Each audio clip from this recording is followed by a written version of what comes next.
इसके पहले मेरी क्लास प्रागैतिहासिक कला से आज की ये तीसरी क्लास है। इसके पहले प्रागैतिहासिक काल की पहली क्लास मेरी हो चुकी है, दूसरी क्लास कल कंप्लीट हो गई और आज ये तीसरी क्लास है। बस निवेदन सभी से यही है कि क्लास सभी लोग लिया करो।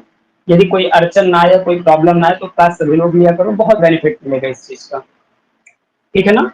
तो इसके पहले मैंने क्या क्या पढ़ाया है थोड़ा सा एक रिव्यू आपको दे दूं, उसके बाद फिर मैं आज चलूंगा। बेसिकली आज का जो चर्चा का विषय है वो भीमबेटका गुफा है, सिंघनपुर की गुफा है, बस लास्ट है आज के। फिर कुछ अन्य गुफाएं, महत्वपूर्ण गुफाएं हैं जो इस काल से रिलेशन रखती हैं, उन गुफाओं के बारे में थोड़ा सा बता देंगे, उनकी लोकेशंस वगैरह। और इसके बाद प्रागैतिहासिक काल से आद्य ऐतिहासिक काल का सफर, मतलब किस तरीके से इतिहास प्रागैतिहासिक काल से आद्य ऐतिहासिक काल की तरफ चला जाता है, कैसे कैसे ये चीजें हो गई। ऐसा तो कभी नहीं होता ना कि प्रागैतिहासिक काल आया, उसके बाद फिर पर्दा गिरा और आद्य ऐतिहासिक काल आ गया। ऐसा कभी इतिहास कभी ऐसे नहीं चलता। इतिहास क्रमबद्ध तरीके से चलता है, धीरे धीरे चलता है, ठीक है ना। तो जैसे कि मैंने पूरा बताया था कि कला का जो इतिहास में थोड़ा सा स्पीड से आगे बढ़ूंगा और इसके बाद फिर यहाँ आकर के चालू हो जाएगा। तो जरा सुनो, मैंने अभी तक पढ़ाया क्या, कला का इतिहास। कला के इतिहास को मैंने बताया कि 3 पार्ट में डिवाइड करके बताया। सबसे पहले बताया प्रागैतिहासिक काल, दूसरा फिर मैंने बताया आद्य ऐतिहासिक काल,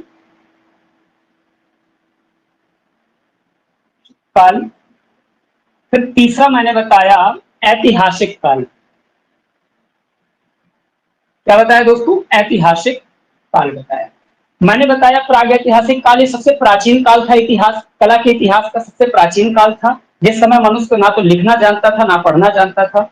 मनुष्य का पूरा जीवन पाषाण पर आधारित था। किस पर आधारित था, पाषाण पर आधारित था, अर्थात पत्थर पर आधारित था।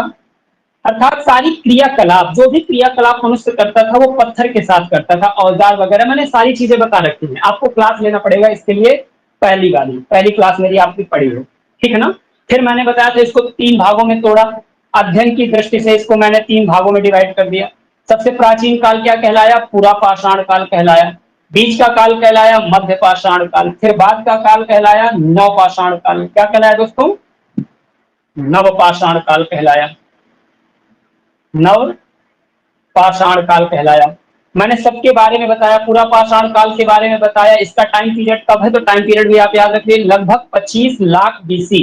क्या दोस्तों, 25 लाख बीसी से लेकर के 9000 बीसी, कहां तक, 9000 बीसी तक आता है।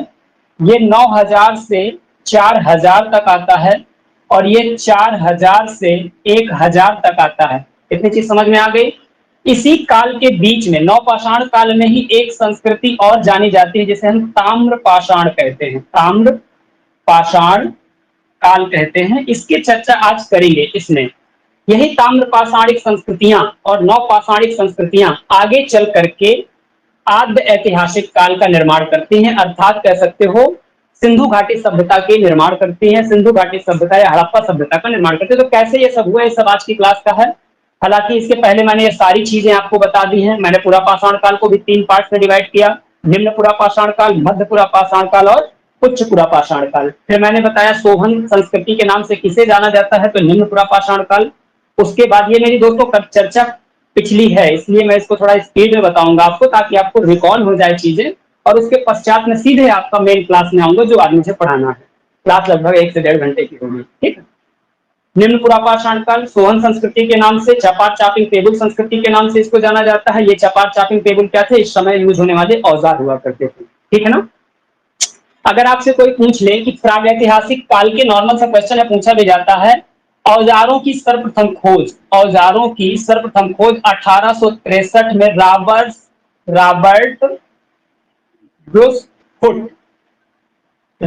ब्रूसफुट नामक एक बंदा था, ठीक है ना, जिन्होंने प्रागैतिहासिक काल के सबसे पहले औजार खोजे थे, ठीक है ना। और कब खोजे थे, तो 1863 में खोजे थे। इस चीज को आप याद रख लीजिएगा। इसके अलावा फिर मैंने बताया था मध्य पूरा पाषाण काल, मध्य पूरा पाषाण काल के बताया था इस समय मनुष्य जो औजार यूज करता था पत्थर के, एक तरफ फलक बनाने लगा था ताकि जानवर को आसानी से मारा जा सके या काटा जा सके। क्योंकि इस समय मनुष्य का मुख्य उद्देश्य क्या था? शिकार मुख्य उद्देश्य था। सारा दिन इसी के बारे में, किस कैसा शिकार करना है, कितना शिकार करना है। तो भैया शिकार के बारे में जब सोचेगा तो शिकार के औजार के बारे में सोचेगा, उनको अच्छा से अच्छा करने का प्रयास करेगा। और ये पूरा का पूरा डिवीजन जो किया गया है, ये आपको पता है, यूज होने वाले औजारों के आधार पर डिवीजन है किया गया है, जो आपका पाषाण काल को पूरा मध्य और इस तरीके से जो डिवीजन किया गया है। तो मध्य पूरा पाषाण काल को आपको सभी पता है फलक संस्कृति के नाम से जाना जाता है। चूंकि एक तरफ फलक बनने लगा था, एक तरफ धार दी जाने लगी थी पत्थर पे। और इसके बाद उच्च पुरा पाषाण काल मैंने बताया था, इस टाइम पर पत्थर के जो औजार यूज होते थे उसमें दोनों तरफ धार देने लगे थे, दोनों तरफ फलक का निर्माण करने लगे थे। और इसके लिए इसलिए इसको आप बेसिकली कहते क्या हो, ब्लेड संस्कृति के नाम से जानते हो। तो उच्च पुरा पाषाण काल को ब्लेड संस्कृति के नाम से जाना जाता है। फिर मध्य पाषाण काल आते आते यहाँ तो केवल शिकार करता था, यहाँ भैया वो पशु पालने सीख गया था, ठीक है ना।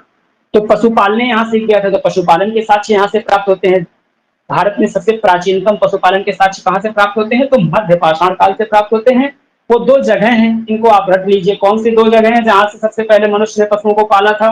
एक राजस्थान का बागोर है, दूसरा मध्य प्रदेश का आदमगढ़ है। भली भांति याद हो जाएगा। इसके बाद नवपाषाण काल आता है, तो इस समय मनुष्य कृषि करना सीख चुका था, ये सब मैं बता चुका हूँ पहले। अब कृषि करना सीख चुका था तो स्थायी निवास करना सीख चुका होगा, अर्थात इस समय बस्तियों के सबसे पहले साक्ष्य प्राप्त होते हैं, ठीक है ना। ये सारी मेरी चर्चा कुल मिलाकर के, इसकी चर्चा हालांकि आज हम करेंगे, ये बहुत इंपॉर्टेंट है नवपाषाण काल। क्योंकि नवपाषाण काल ही डिसाइड करेगा कि आने वाला समय क्या होगा। सिंधु घाटी सभ्यता, आने वाला समय क्या होगा?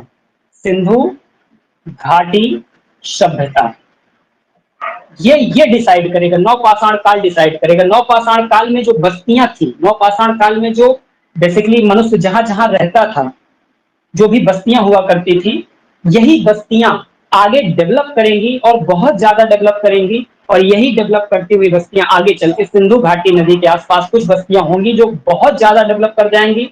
सिंधु नदी के जो दूर बस्तियां होंगी वो इतना ज्यादा डेवलप नहीं कर पाएंगी। तो जो इस समय की जो भी बस्तियां, जो भी मनुष्य जहां रहने वाला था, इस समय का जो भी मनुष्य सिंधु घाटी के आसपास रहने वाला होगा, वो बहुत ज्यादा डेवलप कर जाएगा। और जब बहुत ज्यादा डेवलप कर जाएगा तो यह एक नगरीय सभ्यता में कन्वर्ट हो जाएगी, नगरीय सभ्यता में कन्वर्ट हो जाएगी आगे चल के। और सिंधु घाटी सभ्यता के बारे में हम विधिवत एक पूरी क्लास लेंगे, एक एक चीज आपको सब तरीके से याद हो जाएगा, कुछ भी आपको याद नहीं करना, सब ऑटोमेटिक याद हो जाएगा। ये सारी चीजें मैंने बता दी थी। और मैंने ये भी बताया था आज प्रागैतिहासिक काल के लोगों की मुख्य विशेषता क्या थी उस समय चित्रकला की, मनुष्य कहाँ है, सारे कहानी मैंने बता दी थी। प्रागैतिहासिक काल की अगर मैं बात करूं प्रमुख केंद्रों की, तो प्रमुख केंद्रों के बारे में भी पुरानी क्लास में मैंने चर्चा कर दी थी, जिसके अंतर्गत मैंने महत्वपूर्ण जो केंद्र बताए थे। वो केंद्र आपको, सबसे पहला केंद्र है मिर्जापुर, आप सब लोग जानते हैं, वो उसके बारे में याद करवाया है। उसके बाद फिर होशंगाबाद, भीमबेटका, पंचमढ़ी, इसके अलावा अन्य कई छोटे छोटे स्थल हैं जिनके बारे में मैंने आपको पिछली कक्षा में सारी चीजें बताई हैं। और आज की कक्षा का मुख्य बिंदु है भीमबेटका, जो कल नहीं पढ़ा पाए थे, बच गया था, सिंघनपुर की गुफा, अन्य गुफाएं, और प्रागैतिहासिक काल से आद्य ऐतिहासिक काल का सफर। तो पिछली क्लास में कोई दिक्कत तो नहीं थी, कोई प्रॉब्लम नहीं हो तो आज आप हमसे पूछ सकते हैं, अन्यथा हम आगे बढ़े। जरा कोई जवाब दे दीजिए, कोई भी माइक खोल के अपना जवाब दे दे। सर, पंचमढ़ी की खोज किसने की? पंचमढ़ी, क्या मैंने बताया था आपको कल, इतना याद करवाया था। पंचमढ़ी, पंचमढ़ी का संबंध किससे था? पांडव से था। किससे था? पांडव से। कल क्या कोड मैंने बताया, कोड मैंने क्या कल बताया था पंचमढ़ी का? मैंने बोला था पांडव, अगर यहाँ पांडव रहते हैं तो पांडव करते क्या रहे होंगे? शिकार। क्या करते रहे होंगे? शिकार। और शिकार को इंग्लिश में हंटर बोलते हैं कि नहीं बोलते? बोलते हैं कि नहीं बोलते? हंटर, जी आर हंटर, क्या याद कर सकते हो? जी आर हंटर। कब? 1900। जी सर। कोई समस्या तो नहीं है? तुम्हारी आवाज बड़ी साफ आ रही है। कोई समस्या नहीं है सर। बहुत अच्छे नेटवर्क में हैं आप, हमें लग रहा है विवेक बोल रहे हैं। जी सर। समझ गए, आपको आवाज भी समझने लगे हैं हम। चलो, चलो भैया, आज हम बात करते हैं भीमबेटका, थोड़ा सा बात करेंगे भीमबेटका की, बाकी सबकी बात हो चुकी है। भीमबेटका गुफाएं, तो दोस्तों भीमबेटका गुफाएं ये कहाँ हैं, तो आप सभी लोग जानते हैं भीमबेटका गुफाएं पड़ती हैं मध्य प्रदेश में। कहाँ पड़ती हैं? मध्य प्रदेश में। और मैंने कल मैप में बताया था एक चीज, एक बार फिर सुन लो।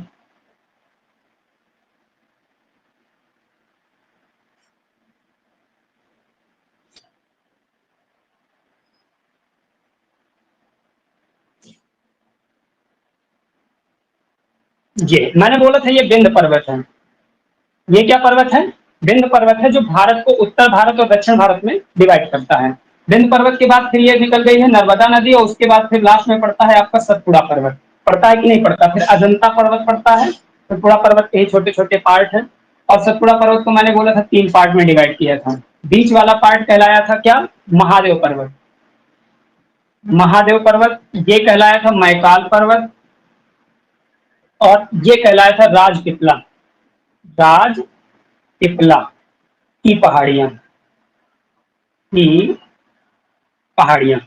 अब ये जो विंध्य पर्वत है, इसी विंध्य पर्वत के दक्षिणी छोर पे, ये सपोज करो विंध्य पर्वत है, विंध्य पर्वत है, इसी विंध्य पर्वत के साउथ पोर्शन के दक्षिणी छोर पर पड़ती हैं आपकी भीमबेटका की गुफाएं। क्या पड़ती हैं दोस्तों? भीमबेटका की गुफाएं पड़ती हैं। यहां से लगभग 500 से भी ज्यादा, कहीं किताब में 600 मिलता है, कहीं किताब में 500 मिलता है। बस आपको इतना याद रखना, 500 से ज्यादा। कितना दोस्तों? 500 से ज्यादा। और 500 से ज्यादा क्या, सबसे अधिक प्रागैतिहासिक काल का एकमात्र स्थल है जहां सबसे अधिक मात्रा में गुफाएं प्राप्त होती हैं। यहां कह सकते हो कितनी गुफाएं प्राप्त होती हैं? 500 से ज्यादा गुफाएं प्राप्त होती हैं। ये कहाँ स्थित है? मध्य प्रदेश में। किस पहाड़ी पर? विंध्य पर्वत की, ये विंध्य पर्वत है, विंध्य पर्वत के दक्षिणी छोर पर, छोर पर स्थित है विंध्य पर्वत के। कौन सी? भीमबेटका की पहाड़ियां, भीमबेटका की बेसिकली गुफाएं। इसकी खोज किसने की थी? तो इसकी खोज 1958 में। कब? 1958 में वाकड़ेकर नामक एक व्यक्ति थे। वाकड़ेकर, ठीक है ना। ये कौन थे? तो ये उज्जैन, उज्जैन विश्वविद्यालय, ये पूछा गया है कौन थे, पेपर में ऐसे पूछा गया है, उज्जैन विश्वविद्यालय के प्रोफेसर।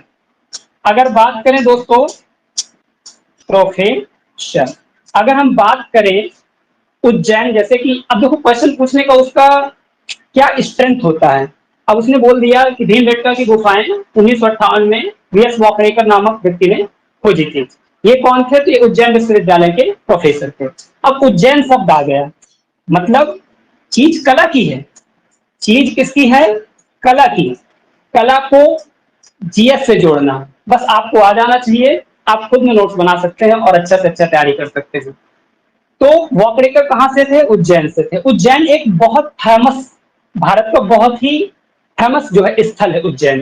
क्यों फेमस है? क्योंकि ये स्थित है क्षिप्रा नदी के किनारे। किस नदी के किनारे? क्षिप्रा नदी के किनारे। क्षिप्रा नदी अपने आप में बहुत फेमस है। क्यों फेमस है? क्योंकि यहाँ महाकुंभ का आयोजन होता है। महाकुंभ का आयोजन होता है प्रत्येक 12 वर्ष के अंतराल में, ठीक है ना। अब अगर बात कर दी जाए कि क्षिप्रा में महाकुंभ का आयोजन होता है, तो भैया क्षिप्रा में अगर महाकुंभ का होता है तो महाकुंभ और भी तो होते हैं। भारत में कुल 4 महाकुंभ होते हैं। कितने महाकुंभ होते हैं? 4 महाकुंभ होते हैं। ये कौन कौन से 4 महाकुंभ है, मतलब इससे आपको किस तरीके से जीएस में पहुंचना है। जीएस के क्वेश्चन भी आपके एग्जाम में पूछे जाते हैं और इसी तरीके से पूछेगा आपका, कहीं ना कहीं वो इंटरलिंक होगा। विदाउट इंटरलिंक ऐसे क्वेश्चन वो आउट ऑफ सिलेबस का भी क्वेश्चन नहीं पूछा करता। यही सिलेबस है। 4 कुंभ कहाँ कहाँ होते हैं, तो ये आपको मालूम होना चाहिए कि 4 कुंभ कहाँ कहाँ होते हैं। और ये हमारे आर्ट एंड कल्चर अर्थात कला और संस्कृति के पार्ट के अंतर्गत आता है, तो इसलिए हम यहाँ पर इसको भी जान लेंगे। भीमबेटका स्टार्ट किया मध्य प्रदेश, विंध्य पर्वत के दक्षिणी छोर में 500 से भी ज्यादा गुफाएं पाई गई हैं। यहाँ पर जो चित्र पाए जाते हैं वो मुख्य रूप से 2 प्रकार के, वैसे तो बहुत सारे चित्र पाए गए हैं, लेकिन चित्र मुख्यतः 2 प्रकार के पाए गए हैं। कैसे चित्र? एक है स्वतंत्र रूप से जानवरों के चित्र और दूसरे हैं जानवर और मनुष्य के साथ मित्रवत चित्र पाए गए हैं। मतलब ऐसे चित्र बनाए गए हैं कि एक जगह, मतलब नॉर्मल कुछ चित्र ऐसे हैं कि नॉर्मल सिंगल सिंगल चित्र बना दिए गए हैं, और कुछ ऐसे चित्र हैं जिसमें मनुष्य का जानवर के साथ एक मित्रवत संबंध दिखाने का प्रयास किया गया है। इसके अलावा यहाँ लगभग सभी प्रकार के चित्र पाए जाते हैं, तो ये आपको अभी बता देंगे। पहले हम बात कर ले महाकुंभ कहाँ कहाँ होते हैं भारत में। तो एक महाकुंभ होता है आपका प्रयाग में। किस नदी के किनारे? तो भैया गंगा नदी के किनारे। किस नदी के किनारे? गंगा नदी के किनारे। एक आपका महाकुंभ होता है हरिद्वार में। कहां पर दोस्तों? हरिद्वार में। ये भी किस नदी के? ये भी गंगा और भागीरथी जहां आपस में संगम होता है वहीं पर होता है, तो चाहे गंगा बोलो चाहे भागीरथी बोलो, ठीक है ना। गंगा भागीरथी के संगम में हरिद्वार में। तीसरा, पहला एक महाकुंभ हो गया, दूसरा महाकुंभ हो गया। तीसरा महाकुंभ अगर आपसे कोई पूछे कहाँ होता है तो बता सकते हो उज्जैन में। कहाँ होता है? उज्जैन में। किस नदी के किनारे? तो क्षिप्रा नदी के किनारे। एक अगला महाकुंभ कहाँ होता है? 4-5 लिख दिए क्या? चार चलो अगला कहाँ होता है? एक महाकुंभ होता है दोस्तों नासिक में। कहाँ होता है? नासिक में। किस नदी के किनारे? तो नासिक में दोस्तों पड़ता है गोदावरी नदी के किनारे। गोदावरी नदी के किनारे। तो इस तरीके से आपको महाकुंभ भी याद हो गए कि महाकुंभ भारत में कितने होते हैं? 4 होते हैं। प्रत्येक 12 वर्ष के अंतराल पे महाकुंभ होता है, ठीक है ना। सॉरी, हाँ, 12 वर्ष के अंतराल में। अब इसमें इस इंपॉर्टेंट क्या है कि कितने होते हैं? तो 4 होते हैं। पहला प्रयाग में गंगा नदी के किनारे, हरिद्वार में गंगा नदी भागीरथी के संगम पर, उज्जैन में क्षिप्रा नदी के किनारे, नासिक में गोदावरी नदी के किनारे। तो ये कुंभ हो गए। इस तरीके से आपका ये हो गया। भीमबेटका की खोज किसने की थी? तो वाकड़ेकर नामक व्यक्ति ने की थी। इसको आसान है याद करना। भीमबेटका, भीम से मतलब थोड़ा विशाल का है, अभी से कोड कराऊंगा, विशाल का। वेटका, वेटका, वाकड़ेकर, थोड़ा सा शब्द से समझ में आता है कि आसानी से याद हो सकता है। क्योंकि देखो रट्टाफिकेशन, अब इसमें कोई कंसेप्ट नहीं आप लगा सकते, इसको याद करना है, और याद करने के लिए आपको इसको कोरिलेट करना पड़ेगा कि इसके वर्ड से कोई ऐसी चीज हो जो इससे और ये आपस में कनेक्ट हो जाए। और 1958 को कैसे याद रख सकते हो कि भीम एक विशालकाय व्यक्ति है जिसने 1958 किलो का जो है वजन उठा लिया। बस एक दिमाग में ऐसा एक नॉर्मल से डाल देना है एक लाइन कि भीम नामक व्यक्ति है जिसने 58 किलो का अपना उठा लिया, कुछ भी उठा लिया, 58 किलो का पत्थर उठा लिया, ठीक ना। तो उस तरीके से आपको याद रहेगा कि भीमबेटका की, अच्छा भीमबेटका 58 किलो वाली बात हो रही है और वाकड़ेकर इसके जो है खोजकर्ता माने जाएंगे। तो इस तरीके से आपको भीमबेटका में ये 3-4 चीजें याद रखनी है। और एक चीज याद रखनी है कि प्रागैतिहासिक काल के जितने भी आप स्थल पढ़ते हो, मिर्जापुर से लेकर के जितने भी आप स्थल पढ़ते हो, उन सभी स्थलों में से भाई साहब मात्र एक स्थल है, मात्र एक स्थल है, इसको मैं थोड़ा रफ कर दूं। भीमबेटका मात्र एक ऐसा स्थल है जिसको यूनेस्को ने विश्व विरासत स्थल की सूची में शामिल कर रखा है, जिसको यूनेस्को ने विश्व विरासत स्थल की सूची में शामिल कर रखा है। देखो यूनेस्को दोस्तों विश्व विरासत स्थल की सूची जारी करता है। यूनेस्को के बारे में बता देंगे पूरा, क्योंकि ऐसे ही क्वेश्चन आते हैं कुछ सिलेबस से, कुछ सिलेबस के बाहर से। तो ये सिलेबस ही है, आपके सिलेबस के बाहर नहीं है। यूनेस्को विश्व विरासत स्थल सूची जारी करता है, ठीक है ना। और यूनेस्को ने भारत का एकमात्र स्थल है जो प्रागैतिहासिक काल से संबंध रखता है। ऐसे तो भारत के बहुत सारे स्थल हैं जो यूनेस्को में शामिल हैं। अगर आपसे कोई पूछ ले भारत में कितने स्थल हैं वर्तमान में, कुल कितने स्थल हैं जिसको यूनेस्को ने विश्व विरासत स्थल घोषित कर रखा है, तो अगर लेटेस्ट दोस्तों बात करें 2022 तक की, तो इस समय भारत के कुल 40 स्थल हैं। कितने स्थल हैं दोस्तों? 40 स्थल हैं। इसके पहले 38 स्थल होते थे, बेसिकली इसके पहले 39 थे, उसके पहले 38, ऐसे तो बैक चलते चले जाओगे, ठीक है ना। तो यूनेस्को ने बेसिकली भीमबेटका को भी क्या रखा है, विश्व विरासत स्थल में घोषित कर रखा है। और आपसे क्वेश्चन पूछा जा सकता है कब यूनेस्को ने इसको विश्व विरासत, तो ये भैया 2003 में भीमबेटका को यूनेस्को ने विश्व विरासत स्थल का दर्जा प्रदान किया था, विश्व विरासत स्थल में शामिल किया था। वर्तमान में अगर कोई पूछे ये कुल कितने स्थल हैं यूनेस्को के विश्व विरासत स्थल भारत में जो यूनेस्को में शामिल हैं? तो वो दोस्तों 40 हैं। अब अगर आपसे क्वेश्चन पूछ लिया जाए और उम्मीद है 100% इस बात की उम्मीद है कि आपके इस बार टीजीटी में एक क्वेश्चन जरूर पूछा जाएगा यहाँ से। अब ये कैसे पूछा जाएगा, क्योंकि वो क्वेश्चन यहाँ का भी है, वो क्वेश्चन आपका आपके सिलेबस में भी लिखा है। क्योंकि जब आप प्रागैतिहासिक काल के बाद आद्य ऐतिहासिक काल में आएंगे तो आप सिंधु घाटी सभ्यता पढ़ेंगे, और सिंधु घाटी सभ्यता जब पढ़ेंगे तो मोहनजोदड़ो, हड़प्पा, कालीबंगन, लोथल, धौलावीरा, बहुत सारे ऐसे स्थलों को पढ़ेंगे। उन्हीं में से एक स्थल है धौलावीरा। कौन सा वीरा दोस्तों? धौलावीरा। और अभी हाल ही में यूनेस्को ने धौलावीरा को विश्व विरासत स्थल घोषित कर रखा है। बिल्कुल लेटेस्ट विश्व विरासत स्थल है धौलावीरा। और अभी जितने भी एग्जाम हुए हैं पिछले, लगभग सभी एग्जामों में ये क्वेश्चन पूछा गया है। इसलिए इस बार 100% इस बात की उम्मीद है कि धौलावीरा से एक क्वेश्चन आपका आउट समझो आएगा जरूर। अब ये जरूरी नहीं है कि वो ये पूछे कि भाई 40वां स्थल कौन सा है, ये जरूरी नहीं है। वो ये पूछ सकता है धौलावीरा को क्यों शामिल किया विश्व विरासत स्थल में। तो धौलावीरा को विश्व विरासत स्थल में शामिल करने के मुख्य रूप से 2 कारण थे। पहली बात तो ये भैया सिंधु घाटी सभ्यता कालीन स्थल है, बहुत प्राचीन स्थल है, अपने आप में इंपॉर्टेंट है, प्राचीन होने के कारण अपने आप में इंपॉर्टेंट है।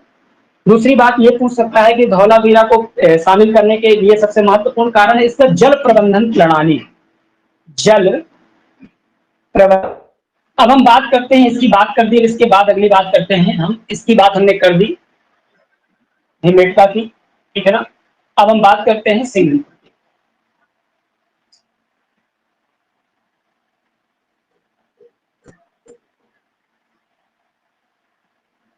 सिंघनपुर बेसिकली है कहां? तो सिंघनपुर एक जगह का नाम है और ये पड़ता है आपका छत्तीसगढ़ में।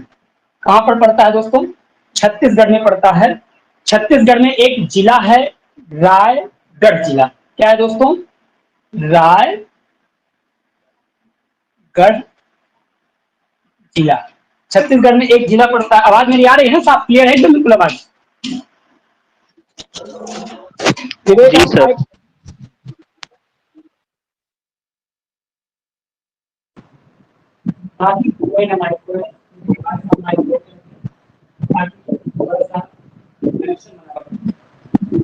क्यों आ रही आवाज? ऐसा हम क्या ऐसे ही क्लियर नहीं आ रही आवाज। हेलो, आवाज सर आपकी ब्रेक होके आ रही है।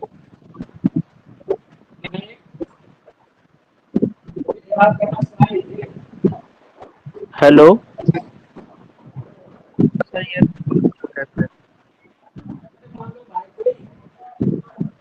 सर, आवाज क्लियर नहीं आ रही आपकी।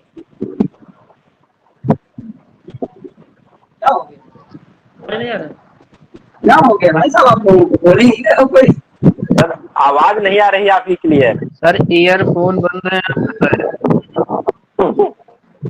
लेकिन लेकिन आप ही बोले यार, आपको जी सर, ईयरफोन बंद है। आपकी फोन की माइक से आवाज आ रही है।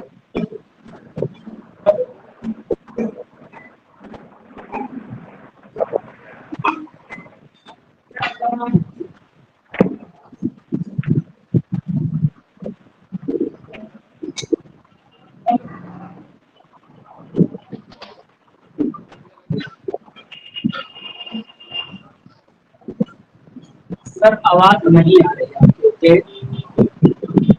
अब आ रही है? आप जी जी सर, आ रही है जी, आने लगे। हेलो, अब मेरी आवाज आ रही है? जी सर, आ रही है।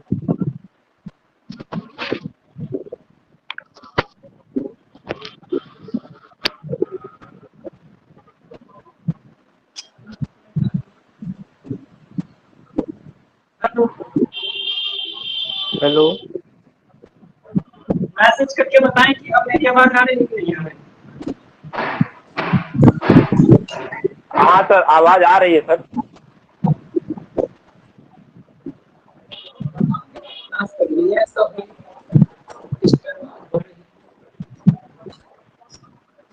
दीपा जी, मेरी आवाज आ रही है आपको? आवाज आ रही है? अरे तो यार बोलो यार, इतनी देर बाद बोल रहे हो। हेलो। हेलो, तो क्लियर आ रही है।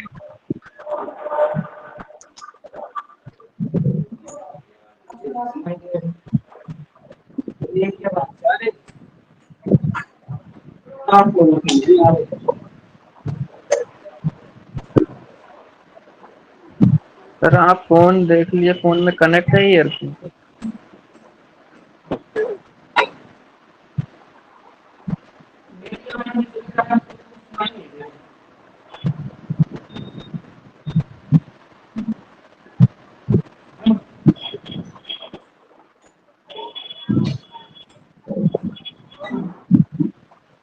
दीपा जी, मेरी आवाज, आपकी आवाज नहीं आ रही।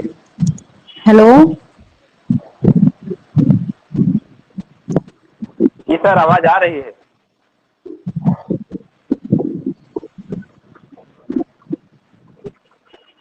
आ रही है सर आवाज। आप लोगों की क्यों नहीं आ रही भाई? हेलो।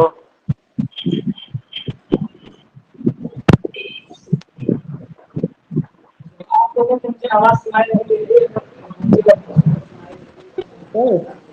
आवाज आ रही है हमारी?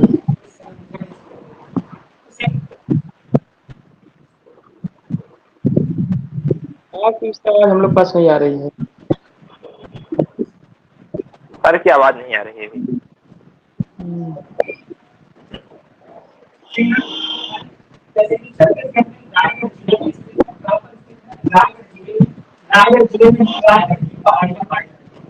सर आवाज क्लियर नहीं है सर, आवाज सर आपकी आवाज क्लियर नहीं आ रही है।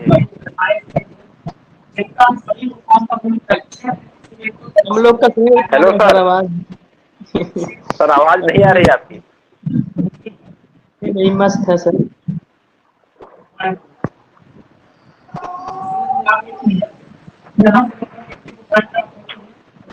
सर आवाज हेलो सर। एक बार सब अपना माइक ऑफ करके देख लो, डिस्टरबेंस की आवाज है, इस वजह से भी कम सुनाई दे रही है। नहीं, आवाज नहीं आ रही मैम, कैसे आवाज आ रही है सर? नहीं है। अगर हम बात करें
हेलो। Hello sir. हेलो आवाज सर। बिल्कुल नहीं आ रही सर, आवाज आपकी बहुत स्लो आ रही है। हमें लग रहा है सर का ईयरफोन नहीं कनेक्ट है। माइक की आवाज। आवाज तो नहीं आ रही, आवाज क्लियर नहीं है।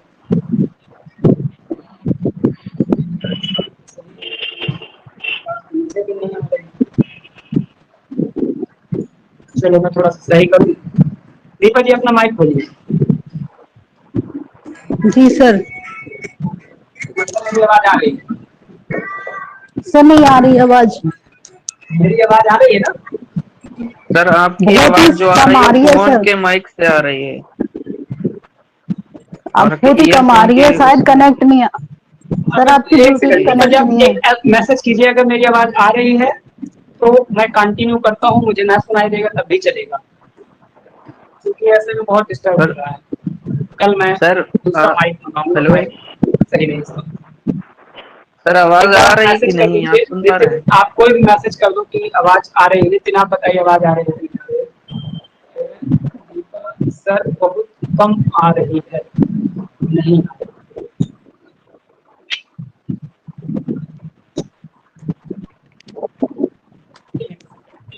अभी आएगी, रुको रुको अभी आएगी।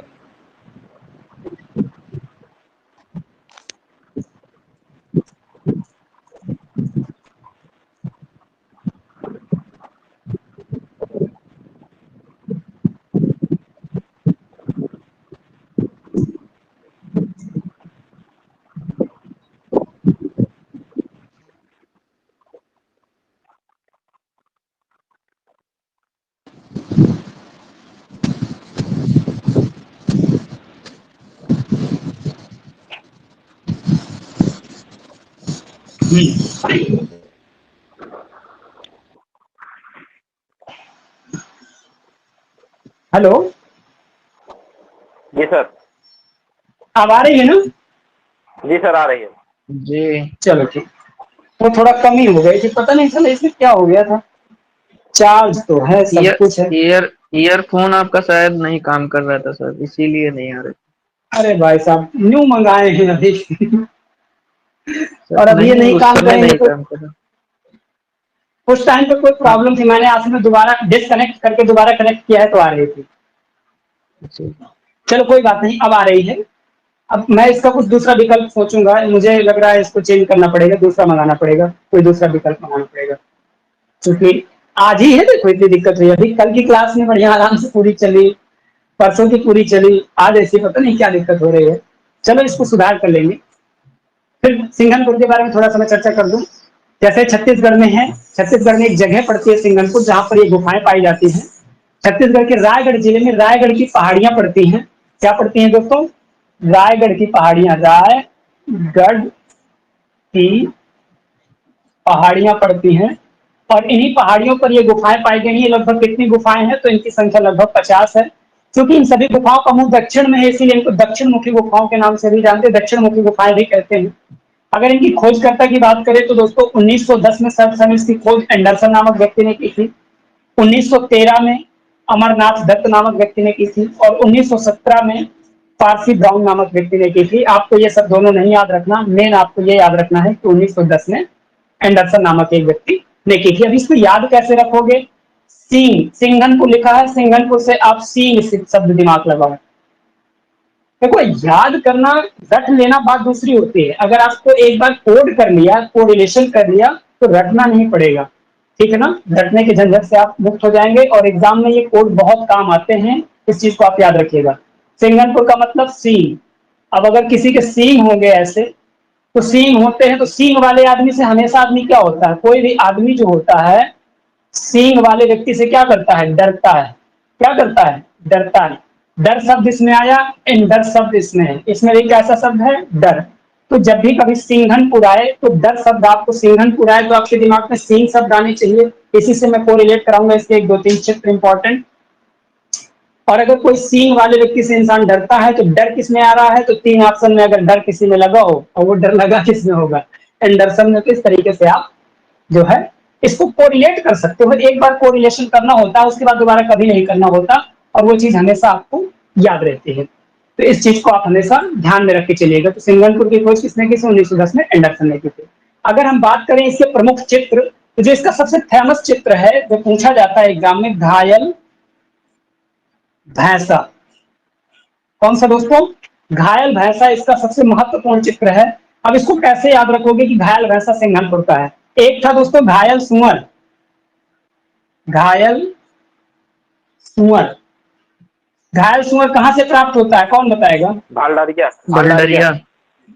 Very good. कैसे याद रखा? रटना नहीं है, फिर मैं बोल रहा हूं मेरे दोस्त, रटना नहीं। Very good. भाला, भाला किसी के भी डाल दोगे, सुअर मर जाएगा। ठीक है ना? लेकिन यहाँ तो यार भैंसा मर रहा है, मतलब भैंसा घायल हो रहा है। तो आपने देखा होगा, भैंसे जो होते हैं, या भैंसिया जो होती हैं, या गाय जो होते हैं, मैं आप भैंसों को याद रखो।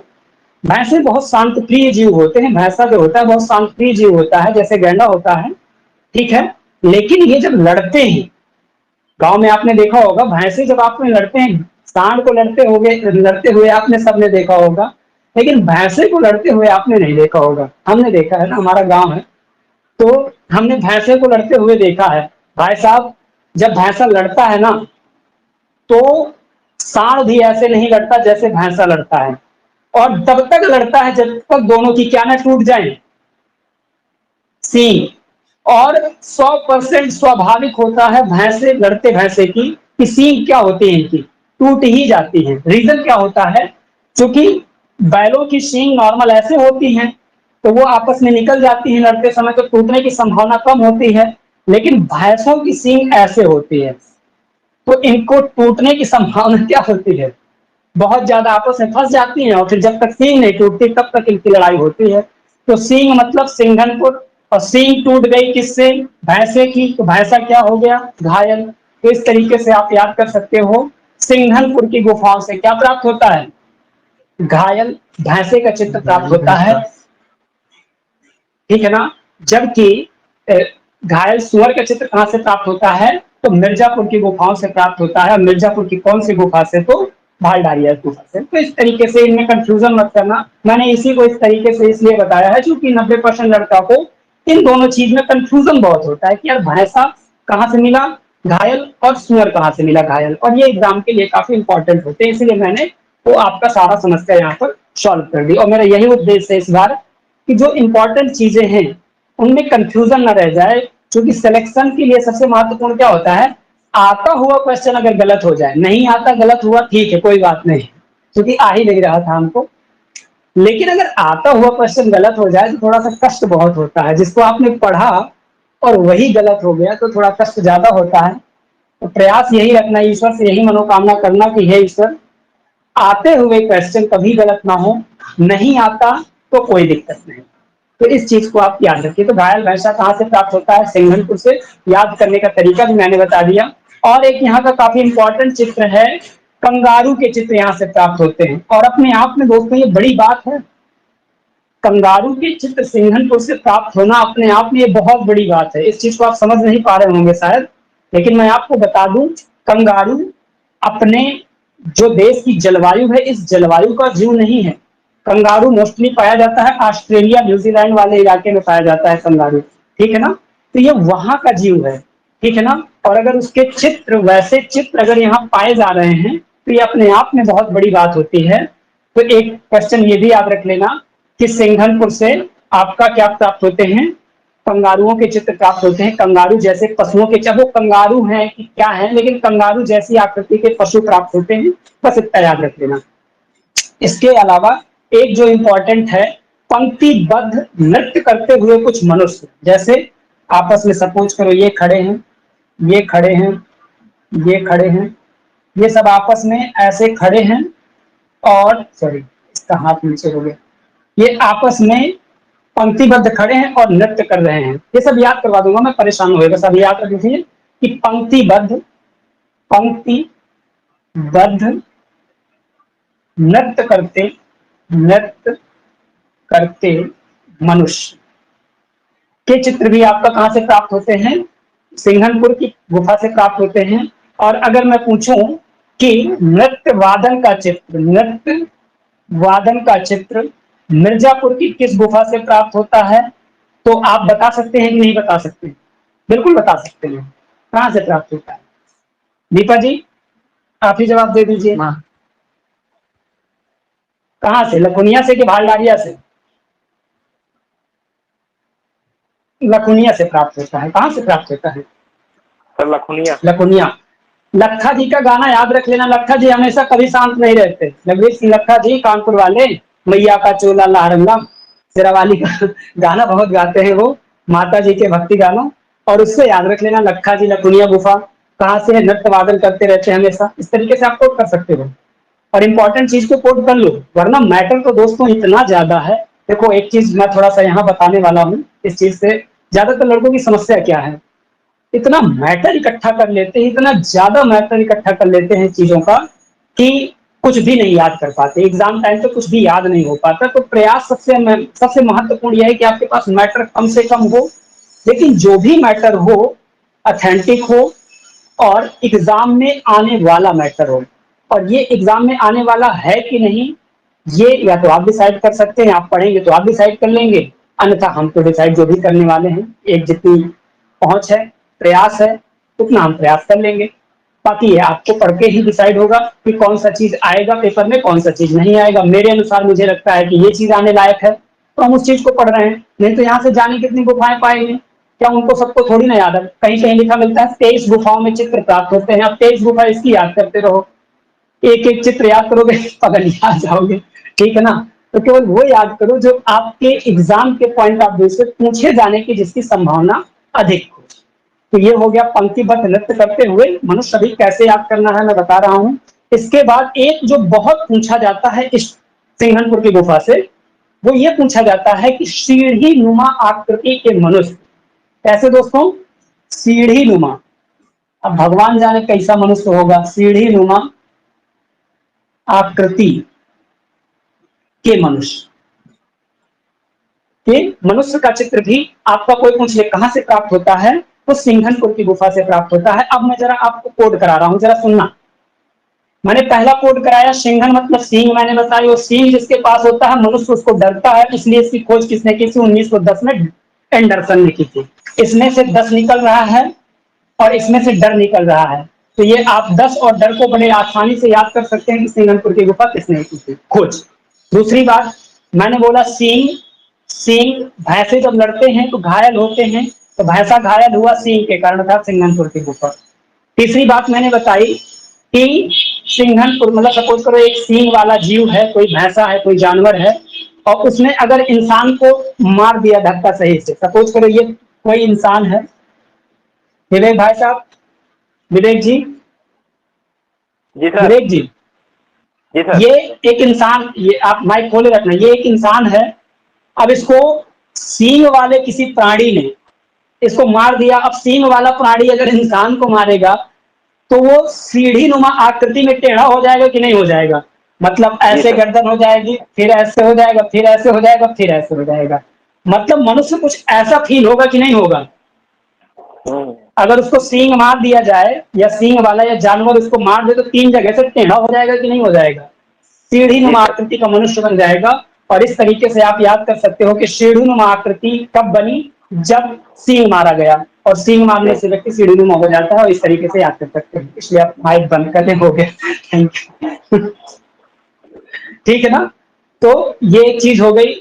तो इसके कुछ इंपॉर्टेंट जो फैक्ट थे हमने ये बता दिए। अब अगर बात करते हैं हम कि प्रागैतिहासिक काल के कुछ अन्य महत्वपूर्ण स्थल, तो मैं कुछ स्थल के नाम लिखूंगा और उनकी लोकेशन बताऊंगा, उनके महत्वपूर्ण जो बिंदु है वो बताऊंगा। तो मैं इसको रफ कर दे रहा हूं।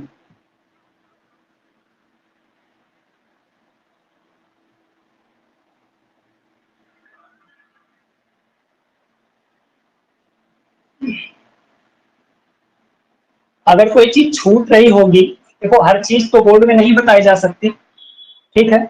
अगर कोई चीज छूट रही होगी मैं उसको पीडीएफ कॉपी में कवर करने का प्रयास करूंगा। मेरे पास 3 ऑप्शन है, जो भी मैटर मुझे पढ़ाना है, ठीक है ना, उसको मुझे कंप्लीट पढ़ाना है। अब उसको मुझे 3 ऑप्शन है मेरे पास। एक मेरे पास है क्लास, मैं क्लास में पढ़ाऊंगा।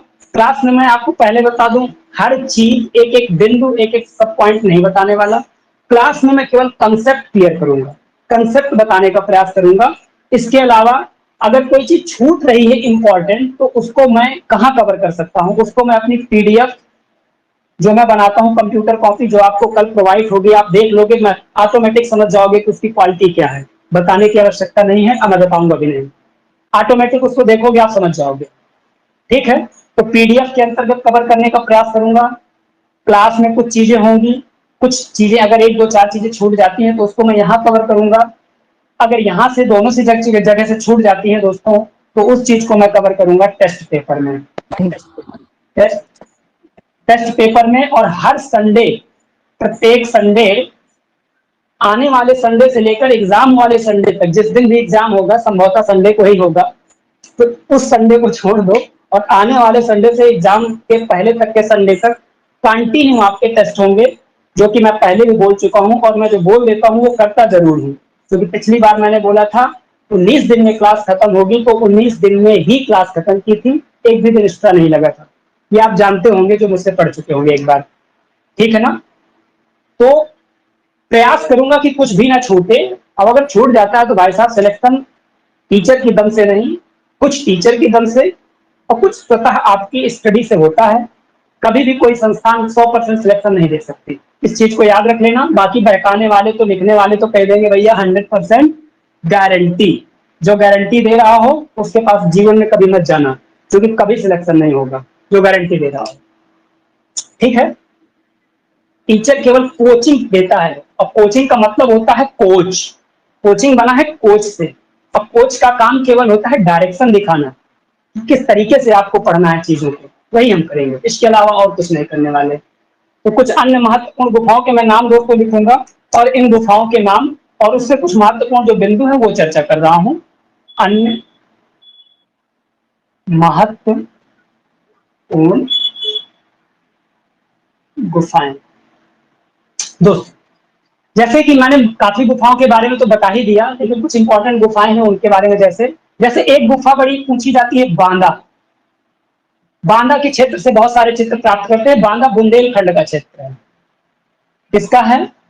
बुंदेलखंड का क्षेत्र है।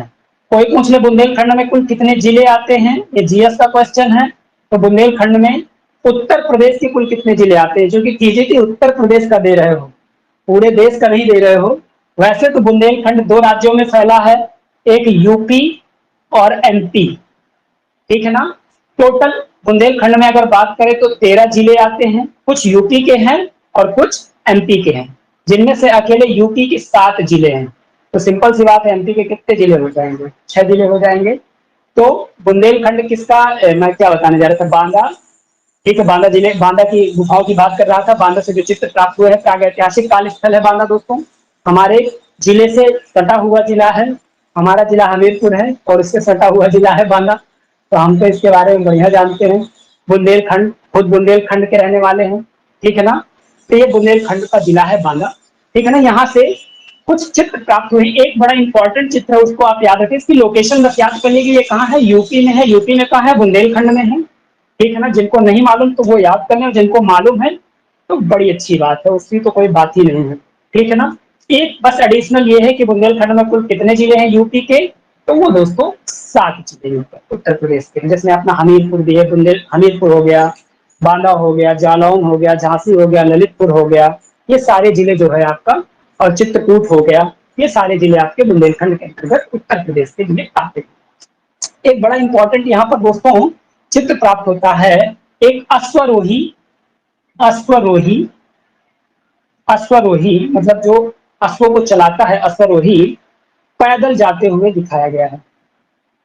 पैदल जाते हुए दिखाया गया है। अब इसको याद कैसे करोगे यार? अश्वरोही पैदल जाते हुए बांदा से प्राप्त हुआ है, ऐसे आपको जाने कितने? जब लास्ट आपका होगा तो आपके पास 30 से 35 चित्र, 40 चित्र आपके सामने होंगे, और आप 40 के 40 चित्र या 50 चित्र आप कैसे याद कर सकते हैं? एक इंसान रट नहीं सकता, इतना असंभव है, कोई नहीं रट सकता। इतना बड़ा सिलेबस, अगर पूरा सिलेबस रट्टाफिकेशन वाला है, आप हर चीज रट नहीं सकते। तो रटने से बचने के लिए हमें क्या करना चाहिए? कोड कर देना चाहिए। और कैसे याद रखो, कोड करेंगे। अश्वरोही, अश्वरोही मतलब घोड़ों को हाँकने वाला या घोड़ों को चलाने वाला। अब बुंदेलखंड जिला यार, बांदा में बुंदेलखंड, बांदा बुंदेलखंड का पार्ट है। और बुंदेलखंड आपको भली भांति पता है,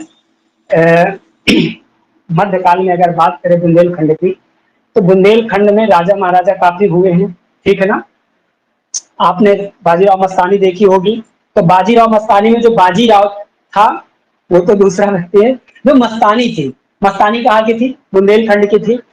तो बुंदेलखंड की ही महाराजा की पुत्री थी, राजा छत्रसाल की बेटी थी मस्तानी। और मस्तानी घोड़ा वोड़ा बड़ा अच्छा चला लेती थी, और काफी युद्ध शैली उसकी अच्छी थी। तो इस तरीके से आप इसको कोड कर सकते हैं। अब इतनी कहानी बता दी तो भैया आपको नहीं भूलेगा कि बांदा में अश्वरोही पैदल जाते हुए, ये चीज आपको याद हो सकती है। एक गुफा का नाम मैं आपको बताऊं, एक अन्य गुफा का नाम है चक्रधरपुर की गुफा। चक्रधरपुर की गुफा ये कहाँ है? तो ये आपका झारखंड में है। कहां पर है दोस्तों? झारखंड में पड़ती है चक्रधर की गुफा। एक और क्षेत्र है इस काल का, पहाड़गढ़ क्षेत्र। पहाड़गढ़ क्षेत्र की गुफाएं दोस्तों, पहाड़गढ़ क्षेत्र की जो गुफाएं हैं, ये इस समय के जो शैलाश्रय हैं, ठीक है ना, वो मध्य प्रदेश के एमपी के मुरैना जिले से प्राप्त होते हैं। कहां से प्राप्त होते हैं? मुरैना जिले से। अब ऑप्शन में दे सकता है कि भाई पहाड़गढ़ का क्षेत्र एमपी के मुरैना से प्राप्त होता है, एमपी के इंदौर से प्राप्त होता है, या एमपी के भोपाल से प्राप्त होता है, कुछ भी कह सकता है, एग्जाम कुछ भी पूछ सकता है। तो आपको जो लाइन लिखा दी वो समझ लो रामबाण है कि पहाड़गढ़ क्षेत्र मध्य प्रदेश के मुरैना जिले से, और ये काफी बड़े क्षेत्र में दोस्तों फैली हुई है पहाड़गढ़ क्षेत्र की गुफाएं। ये लगभग 1500 स्क्वायर किलोमीटर के क्षेत्र में ये गुफाएं फैली हुई हैं। और ये सबसे ज्यादा जो फेमस है मधुमक्खी के छत्ते के लिए। इसके लिए? मधुमक्खी के छत्तों के लिए ये गुफाएं फेमस है। कौन? मध्य प्रदेश की पहाड़गढ़ क्षेत्र की गुफाएं। इसके अलावा एक और गुफा मैं बताऊं आपको, एक पड़ती है बेल्लारी। बेल्लारी कहाँ है? तो कर्नाटक में, नाम से ही पता चल रहा है, कर्नाटक। ठीक है ना? बेल्लारी गुफा कहाँ पड़ती है? कर्नाटक। और इससे एक इंपॉर्टेंट चित्र प्राप्त होता है, षटकोण का चित्र। कौन सा? षटकोण। ये सब इंपॉर्टेंट फिगर हैं। षटकोण का चित्र, षटकोण को बना लेते होगे ना, ऐसे ऐसे ऐसे बनाया जाता है। ये षटकोण का चित्र प्राप्त होता है, ज्यामितीय अलंकरण है षटकोण। एक और इंपॉर्टेंट है कुप्पगल्लू की गुफा। कौन सी गुफा दोस्तों? कुप्पगल्लू। अब कुप्पगल्लू ये कहाँ पड़ता है? तो कुप्पगल्लू पड़ता है भैया कर्नाटक में। कहाँ पर पड़ता है? कर्नाटक में। ठीक है ना? तो कुप्पगल्लू की गुफाएं कहाँ पड़ती हैं? कर्नाटक में पड़ती हैं। एक गुफा का नाम आपको बता दें, विलासरंगम की गुफा। कौन सी गुफा? विलासरंगम की गुफा। इसमें बड़ा कंफ्यूजन रहता है भैया दोस्तों को। तो विलासरंगम की गुफा तमिलनाडु में है। कहाँ पे है? तमिलनाडु में है। तो ये कुछ महत्वपूर्ण गुफाएं हो गई जिनको आप याद कर सकते हैं और कंठस्थ कर सकते हैं। एक पूछ ले, शिवपुरी क्षेत्र भी इसी टाइम का है। तो वो कहाँ पड़ता है? तो भैया वो भी मध्य प्रदेश में पड़ता है। ठीक है ना? ये सारी चीजें आपको याद हो सकती हैं और बड़े आसानी से याद हो सकती हैं। ठीक है ना? चलो हम आगे चलते हैं, थोड़ा सा धीरे धीरे, आहिस्ता आहिस्ता। आपको क्लास मन से चलती है। अन्य महत्वपूर्ण गुफाओं के बारे में मैंने लोकेशन क्लियर कर दिए। अब आपको बात करते हैं प्रागैतिहासिक काल से आद्य ऐतिहासिक काल का सफर। थोड़ा सा इसमें चर्चा कर लें और क्लास ऑफ करते हैं। ठीक है ना? प्रागैतिहासिक काल से आद्य ऐतिहासिक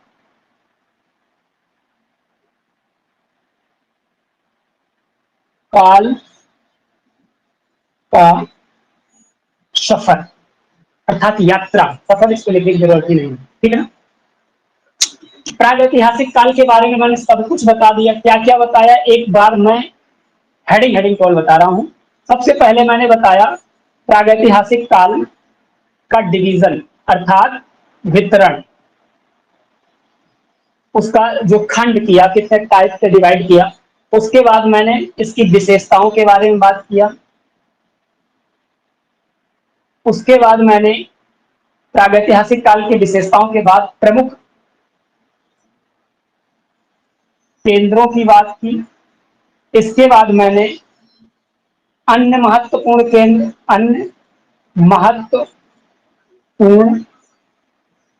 केंद्र की बात की। इसके बाद मैंने बस इतनी तो बात की, हो गया। यही सारी चीजें तो बताई मैंने। यही सारी चीजें तो आपको पढ़ना भी है। इसके अलावा आपको पढ़ना भी क्या है इस काल का?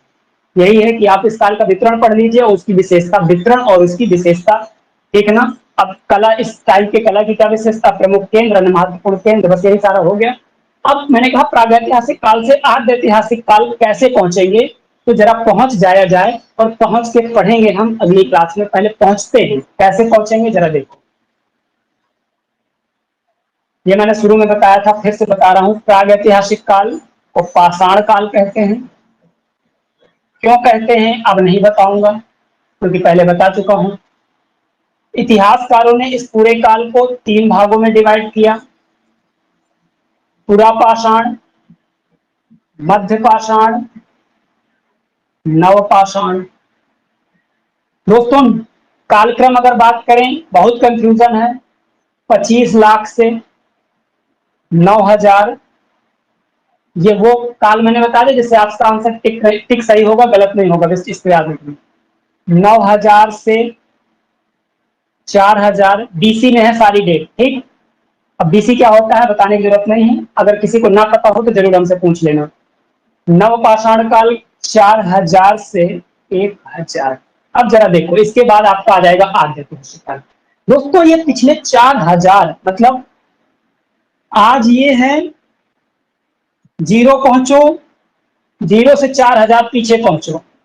आज कितना दूर है हम, 2022 चल रहा है तो मतलब 2000 यहां पहुंचे और 4 लगभग 6,000 पुरानी बात कर रहा हूं, बहुत पुरानी बात कर रहा हूं यार। आज से लगभग 6,000 साल पुरानी मैं बात कर रहा हूं, ठीक है ना। नवपाषाण काल हुआ करता था आज से 6,000 साल पहले, बहुत पुरानी बात है। तब तो हमारे जीवाश्म नहीं मिले होंगे, ठीक है ना। तो नवपाषाण काल जो था, इस काल में मनुष्य का सबसे बड़ा जो काम मनुष्य ने किया था, तो सबसे बड़ा मनुष्य काम कृषि करना स्टार्ट किया था, ठीक है ना। कृषि करना क्यों सीख लिया था मनुष्य ने, इस टाइम पर मनुष्य क्यों नहीं कृषि करना सीख पाया, तो रीजन था ये जो टाइम है, इस काल के मनुष्य केवल मनुष्य को ज्ञान पत्थर का था। मनुष्य को किस चीज का ज्ञान था, केवल मनुष्य को पत्थर का ज्ञान था। इसलिए वो अब पत्थर से यार कृषि कैसे करोगे, अगर पत्थर के औजार की आप कुशिया बना दो, सपोज करना आपके पास हल है, आपके पास क्या है, हल है, ये हल है, और अगर आप जानवर तो आपके पास थे उस टाइम पे, जानवर थे, अगर आप हल पत्थर का बनाओगे और जमीन में चलाओगे तो बताओ कितनी दूर चलेगा, चलते ही टूट जाएगा, ठीक है ना। तो इस काल का मनुष्य कृषि कर नहीं पाया, इसलिए नहीं साक्ष्य प्राप्त होते। याद रखना आवश्यकता ही आविष्कार की कुंजी होती है, और जो चीज जो संसाधन होता है, संसाधन ही आपके जो यूज कर रहे हो चीजें, ये संसाधन डिसाइड करता है, ये इंसान डिसाइड नहीं करता। उस समय संसाधन था ही नहीं तो हम कृषि कर ही नहीं पाए, क्योंकि कृषि करने के लिए जिन चीजों की जरूरत पड़ती है हम नहीं कर पाए उस टाइम पर। क्या मेरी आवाज क्लियर आ रही है, थोड़ा सा कंफर्म कर दीजिए तो मैं आगे पढ़ूं, क्योंकि फिर ये दोबारा बार बार। जी सर, आ रही है आवाज क्लियर। मैम का वीडियो सर ऑन है।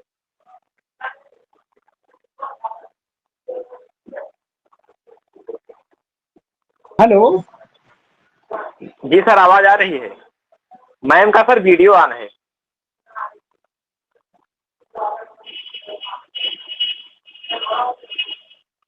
क्या समस्या आ गई है।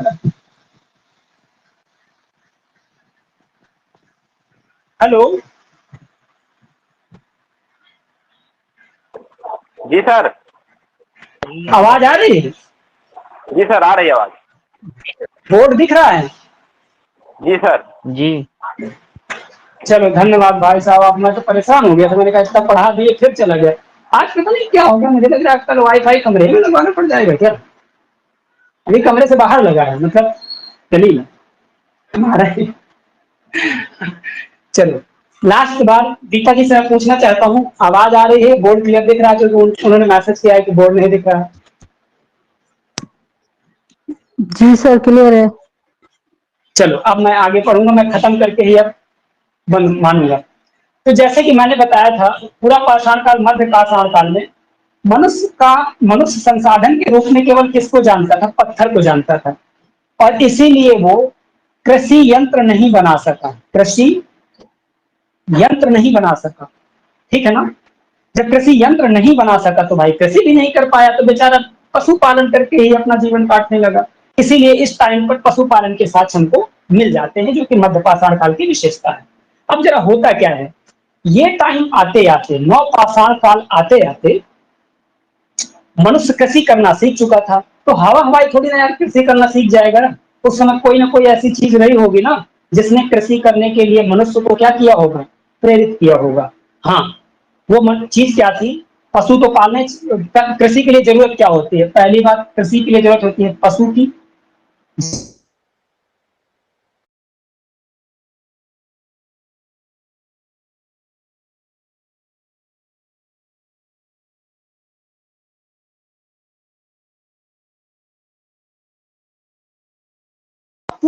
पत्थर के औजारों से कृषि करना मत सोचिए कभी। तो ये जब कंडीशंस होंगी तभी आप तो कृषि कर पाएंगे। तो इसका मतलब ये हुआ कि नवपाषाण काल में तो नहीं था और पालने भी जंगली पशु थे, अब वो पालतू पशु हो गए थे।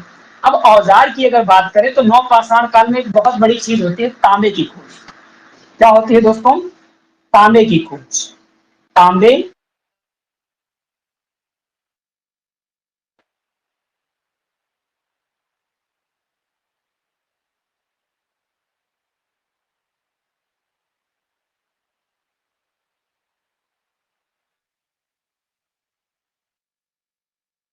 इसी के आसपास तांबे की खोज होती है। इसी टाइम का मनुष्य तांबा खोज लेता है और 2100 बीसी से लेकर के 1000 बीसी दोस्तों, 2100 बीसी से लेकर 2100 बीसी, यहाँ कहीं बीच में 2100 होगा। 2100 बीसी से लेकर यहाँ 1000 बीसी तक, 1000 बीसी तक यहाँ मनुष्य ने तांबे का यूज करना सीख लिया था, अर्थात तांबे की खोज हो चुकी थी। ठीक है ना? और इसीलिए कहा जाता है इतिहास में खोजा गया पहली धातु कौन सी थी? तो तांबा ही थी। मनुष्य ने सबसे पहले तांबे का यूज किया था। अब यार तांबा इनके पास मिल गया, तो तांबा थोड़ा सा मुलायम धातु होती है, बहुत ज्यादा हार्ड धातु नहीं होती। तो मनुष्य ने किया क्या कि जो इनके पास औजार हुआ करते थे पत्थर के, जो पत्थर के औजार हुआ करते थे, अब उस पर ये तांबे का कवर चढ़ाने लगा था। अर्थात सपोज करो पत्थर का कोई औजार है, उसके ऊपर से तांबे का कवर चढ़ा दो, तो इस औजार की इंटेंसिटी बढ़ जाएगी कि नहीं बढ़ जाएगी? मतलब औजार मजबूत हो जाएगा कि नहीं मजबूत हो जाएगा? और औजार मजबूत हो गया, और मजबूत जैसे ही औजार हो जाएगा तो मनुष्य खाने के लिए, जीवन जीने के लिए कृषि कार्य करना प्रारंभ करेगा कि नहीं करेगा? और मनुष्य क्या चालू कर देता है? कृषि। मतलब अगर कोई काम हो रहा है तो इसके पीछे कोई ना कोई क्या होता है? कारण होता है। और ये चीज मैं कोई नई नहीं बता रहा, हर कार्य के पीछे, हर कार्य के पीछे कुछ कारण होता है। जैसे पुरुष की सफलता के पीछे उसकी बीवी होती है, ऐसा सुना होगा आपने कहानियों में। कहानी में क्या, सच में सुना होगा कि हर कार्य के पीछे कोई ना कोई कारण होता है। यह बात गीता में कही गई है। किसमें कही गई है? गीता में कही गई है। गीता में कहाँ कही गई है? कर्म योग में कही गई है। कर्म योग। आपको गीता का अगर थोड़ा सा भी नॉलेज होगा तो आप जरूर बता सकते हैं कि कर्म योग गीता में है, और बहुत बड़े स्तर पर भगवान श्री कृष्ण अर्जुन को कर्म योग के बारे में बताते हैं और कहते हैं, हे वत्स, हर चीज का क्या होता है? कारण होता है। यदि आप आज इस युद्ध में खड़े हो अपने ही गुरुजनों के सामने, तो इसका कोई ना कोई तो कारण है। बिना कारण के कुछ घटता ही नहीं है। तो यहाँ पर ये चीज बोली गई है, तो मैं कोई नई चीज नहीं बता रहा। तो हर चीज के पीछे कुछ ना कुछ कारण होता है। अब जरा सुनना, तो जब मनुष्य ने पत्थर में तांबे को चढ़ाना सीख लिया था, और यहां से यहां तक ये काम यही करेगा कि नहीं करेगा? इसीलिए इस पूरे काल को ताम्र पाषाण काल भी कहा जाता है। अर्थात कोई पूछे ताम्र पाषाण काल किस काल का पार्ट है, तो नवपाषाण काल का ही पार्ट है। दोस्तों आपको एक जानकारी दे दें, हड़प्पा सभ्यता भी नवपाषाण कालीन सभ्यता ही कहलाती है। नवपाषाण काल के टाइम भी उसके बीज पड़ गए थे, लेकिन वो आगे आगे आकर 1000 बीसी के आसपास बहुत ज्यादा डेवलप हो गई थी, इसलिए उसको एक अलग इंडिविजुअल नाम देना पड़ा, और इसीलिए उसको हड़प्पा सभ्यता कहा जाता है। तो जरा समझना, अभी हड़प्पा की सबके बारे में बताऊंगा। 2100 बीसी के से लेकर 1000 बीसी के टाइम पर चूंकि मनुष्य ने तांबे का प्रयोग पत्थर पे करना सीख गया था, और इसीलिए इसको, ये पत्थर है, बाहर तांबा है, तो अब इसको पत्थर का औजार कहना तो मूर्खता होगी ना। अब केवल तांबे का औजार कहना भी मूर्खता होगी। तो एक साथ मिला के दोनों बोल दो, ताम्र पाषाण काल, और स्टार्ट होता है आपका ताम्र पाषाण काल। और ताम्र पाषाण काल नवपाषाण काल की बहुत ही डेवलप संस्कृति थी, और ताम्र पाषाण काल से भी आपके एग्जाम में क्वेश्चन आने की संभावना है। तो इस चीज को भी आप याद कर लीजिए। अगर बात करें ताम्र पाषाण काल के प्रमुख केंद्र, प्रमुख केंद्र, प्रमुख केंद्र, डेट यही है एग्जाम में, इसको याद रखिएगा। बेसिकली कहता है 2100 से लेकर 1000 तक ताम्र पाषाण चलता है। ठीक है ना? क्यों कहा गया? चूंकि तांबे का प्रयोग होने लगा। पहली धातु खोजी गई कौन सी? तांबा थी। ठीक है ना? दूसरी धातु जो मनुष्य खोजेगा वो कौन सा खोजेगा? कांसा खोजेगा। चूंकि सिंधु घाटी सभ्यता में ये जब इतना खोज कर रहे थे, अब मनुष्य है, मनुष्य का काम ही होता है खोज करना, खुराफात करना। कर कुछ रहा है, मिल कुछ गया। ठीक है ना, तो बन कुछ गया। तो अभी तांबा मिल गया, आगे चल के इनको मिल जाएगा टिन। क्या मिल जाएगा? टिन। अभी इनको तांबा मिला, और थोड़ी से आगे चलेंगे, यहां तक पहुंचेंगे, लगभग 2000 बीसी के आसपास तक पहुंचेंगे, इनको मिल जाएगा टिन। टिन एक धातु है, आप जानते होंगे। अब तांबा मिल गया, टिन मिल गया, दोनों को बाद में इन्होंने मिला दिया, तांबा और टिन, दोनों को इन्होंने मिला दिया। और जब दोनों को मिला दिया तो तांबा टिन का संयोजन कहलाता है कांसा। क्या कहलाता है? कांसा। और इसीलिए सिंधु घाटी सभ्यता में कांसे का प्रयोग स्टार्ट हो गया था। हालांकि सबसे अधिक मात्रा में तांबे का ही प्रयोग था, लेकिन कांसे का प्रयोग उस समय स्टार्ट हो गया था। एक नई धातु के, नई मिश्र धातु के रूप में कांसा आया था। और इसीलिए आने वाला जो टाइम है आद्य पाषाण काल, सॉरी आद्य इतिहास काल, जिसके अंतर्गत सिंधु घाटी सभ्यता को पढ़ेंगे, और सिंधु घाटी सभ्यता को कांस्य युगीन सभ्यता भी कहा जाता है। कांस्य युगीन सभ्यता कहे जाने का रीजन ये है कि चूंकि सिंधु घाटी सभ्यता का लोग कांसे के प्रयोग से क्या हो चुका था? परिचित हो चुका था। इसीलिए इसको कांस्य सभ्यता के नाम से भी जाना जाता है, सिंधु घाटी को। तो मैं अभी बात कर रहा हूँ ताम्र की। ताम्र पाषाण काल के जो प्रमुख केंद्र हैं, आपको सबसे महत्वपूर्ण इसका केंद्र है, चूंकि वही केंद्र महत्वपूर्ण होगा ना भैया जहां से तांबा मिलेगा, ठीक है ना। तो ताम्र पाषाण काल का जो सबसे महत्वपूर्ण केंद्र है वो है अहाड़। अहाड़ संस्कृति। कौन सी संस्कृति दोस्तों? अहाड़ संस्कृति। कहां पड़ती है? राजस्थान में। कहां पड़ती है? राजस्थान में। चल रहा है सारी चीजें, चलो ठीक है। अहाड़ संस्कृति कहां पड़ती है? राजस्थान में। ये इंपॉर्टेंट क्यों है? क्योंकि भैया ताम्र पाषाण कालीन संस्कृति से जितना भी तांबा आता था, कापर, सारा का सारा अहाड़ से ही आता था। और दोस्तों आज भी हिंदुस्तान में तांबा सबसे ज्यादा यहीं से निकाला जाता है, राजस्थान के जोबर खान से, ठीक है ना। आज इसे जोबर खान के नाम से जाना जाता है, जो कि राजस्थान में पड़ती है। प्राचीन नाम है अहाड़ सभ्यता, अहाड़ संस्कृति। अहाड़ के बाद एक संस्कृति बहुत इंपॉर्टेंट है, जोरवे।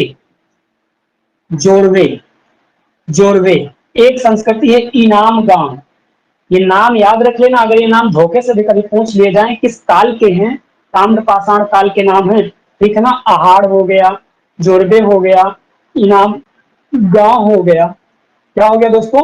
इनाम गांव हो गया। एक अहाड़ के बारे में और पॉइंट बता दे आपको। अहाड़ संस्कृति में चूंकि सबसे ज्यादा क्या खनन किया जाता था? मार्कर वाला। अहाड़ संस्कृति में सबसे ज्यादा तांबा निकलता था, अहाड़ से सबसे ज्यादा तांबा का उत्खनन किया जाता था। इसीलिए इसको बेसिकली तंबावती के नाम से जानते हैं। किस वती के नाम से? तंबावती के नाम से जानते हैं। तो कोई पूछ ले वो कौन सी ताम्र पाषाणिक संस्कृति है या स्थल है जिसे तंबावती के नाम से जानते हैं, तो वो है अहाड़। कोई पूछ ले ताम्र पाषाण काल में तांबा कहां से निकाला जाता था? अहाड़ से निकाला जाता था। कोई पूछ ले ताम्र पाषाणिक संस्कृति सबसे पुरानी स्थल का नाम बताइए, तब भी अहाड़ ही आंसर आएगा, क्योंकि भैया पुराना यही तो होगा, क्योंकि सबसे पहले यहाँ से तांबा निकाला गया है, तो सिंपल सी बात है पुराना यही तो होगा। तो सबसे प्राचीन ताम्र पाषाणिक संस्कृति है आपकी अहाड़ संस्कृति, जो कि कहाँ है? राजस्थान में है। और आज भी राजस्थान से तांबा सबसे ज्यादा निकाला जाता है। एक संस्कृति है जोरवे, जो कि दोस्तों पड़ती है महाराष्ट्र में। कहाँ पड़ती है? महाराष्ट्र में पड़ती है जोरवे संस्कृति। कहाँ पड़ती है दोस्तों? महाराष्ट्र में पड़ती है। इनाम गांव भी दोस्तों महाराष्ट्र में पड़ता है। एक केंद्र है इसका कायथा, मोस्ट इंपॉर्टेंट केंद्र कायथा। कायथा कहां पड़ता है? तो कायथा आपका पड़ता है उज्जैन में। कहां पड़ता है? उज्जैन में। उज्जैन गलत लिख दिया, उज्जैन में। तो कायथा संस्कृति उज्जैन में पड़ती है, इनाम गांव महाराष्ट्र में पड़ता है, जोरबे महाराष्ट्र में पड़ता है, अहाड़ राजस्थान में पड़ता है। सबसे प्राचीन ताम्र पाषाणिक संस्कृति है, यहीं से तांबा निकाला जाता था। ये सारी चीजें हो गई। इसके अलावा एक और इंपॉर्टेंट है दायमाबाद। दायमाबाद इंपॉर्टेंट है। दायमाबाद, दायमाबाद कहाँ का स्थल है? ताम्र पाषाणिक स्थल है। इतनी चीज समझ में आ गई कि नहीं आई? तो दायमाबाद ताम्र पाषाणिक स्थल है। और कहाँ स्थल था ये था स्थल भैया महाराष्ट्र में। कहां पर था? महाराष्ट्र में। और एक चीज आप सुन लो, इस समय जो मनुष्य मृदभांड यूज करता था, मृदभांड क्या होता है? मृद मतलब मिट्टी होती है, भांड मतलब बर्तन होता है, मतलब मिट्टी का बर्तन होता है। अर्थात इस काल का जो मृदभांड होता था, मृद भांड होता था, वो कैसा था? तो उसमें मुख्य रूप से बहुत पूछा जाता है, इस चीज को याद रखना, कला संस्कृति का पार्ट है, आपके एग्जाम में पूछा जाएगा। आपके लेकिन टीजीटी में सिलेबस में नहीं लिखा गया, लेकिन फिर भी ये सारी चीजें कोरिलेट हैं, इसलिए पूछे जाने की इसकी क्या है, संभावना अधिक है। मृदभांड से क्वेश्चन आ सकते हैं। तो नवपाषाणिक काल में जो मृदभांड यूज होते थे उसमें काले और लाल रंग का प्रयोग होता था। अरे भैया काले लाल ही क्यों करते थे, और क्या रंग नहीं था क्या इनके पास? सबसे ज्यादा उपलब्ध, प्राचीन काल का सबसे ज्यादा उपलब्ध रंग मनुष्य का कौन था? काला और लाल ही था। क्योंकि लाल कहाँ से मिलता था? ये जितने लोग रहते थे ये सारे के सारे लाल बलुआ पत्थर वाले इलाके में रहते थे, और लाल बलुआ पत्थर लाल रंग का होता है, जिससे आप स्क्रैच करोगे तो लाल रंग समझ में आएगा। और काला क्यों? क्योंकि कोई भी चीज जलती है, जैसे आज तो काली होती है, तो उस समय भी कोई चीज जलती रही होगी तो काली होती होगी। और आपने बचपन में कोयले से खूब चित्र बनाए होंगे, तो भैया ये आदि मानव काहे नहीं बनाता? तो यहाँ के जो मृदभांड पाए गए हैं वो काले और लाल रंग के छपे पाए गए हैं। अब जरा मृदभांड का भी अपना एक इतिहास होता है, मैं भी मृदभांड का भी इतिहास बताऊंगा। अक्सर एग्जाम में पूछ लेता है एनबीपीडब्ल्यू कौन है, किस काल में पाए गए, आरपीडब्ल्यू किस काल में पाए गए, ठीक है ना? तो ये सारे एग्जाम में क्वेश्चन पूछा जाता है, तो आपको मैं इसके बारे में बताऊंगा। इतने में कोई दिक्कत तो नहीं है, जरा मुझे एक दो बार कोई बोल दे, कोई भी बोल दे, विवेक बोल दे, दीपा जी बोल दे, कोई भी बोल दे नहीं बढ़िया चल रहा है।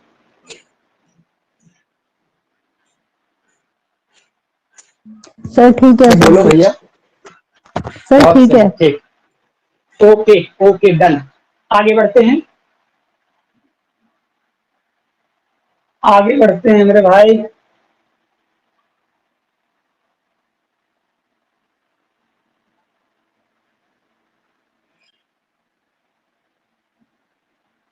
हम भैया प्रागैतिहासिक काल से आद्य ऐतिहासिक काल में पहुंच रहे हैं, और कैसे पहुंच रहे हैं आपको समझ में भी आ रहा होगा। 2100 से 1000 ताम्रपाषाण, ठीक। इसके पहले दोस्तों नवपाषाण काल की पार्ट है, चूंकि नवपाषाण काल के पहले लोग अगर कोई मृदभांड बनता था क्या, मतलब मिट्टी के बर्तन ये लोग बनाना जानते थे क्या? पूरा पाषाण काल के मध्य पाषाण काल के, तो क्या कहोगे, वह जानते थे कि नहीं जानते थे? नहीं जानते थे, ठीक है ना? क्यों नहीं जानते थे? क्योंकि मिट्टी का बर्तन बनाने के लिए पहिया चाहिए, अब पहिया कब खोजा गया? नवपाषाण काल में। तो ये लोग कैसे बना लेंगे, बना ही नहीं पाएंगे भाई। मिट्टी का बर्तन बनाने के लिए आपको चाहिए पहिया, चाक, जिसे तुम्हारा जो चाक घुमाता है, तो वैसा चाक टाइप का पहिया चाहिए कि नहीं चाहिए?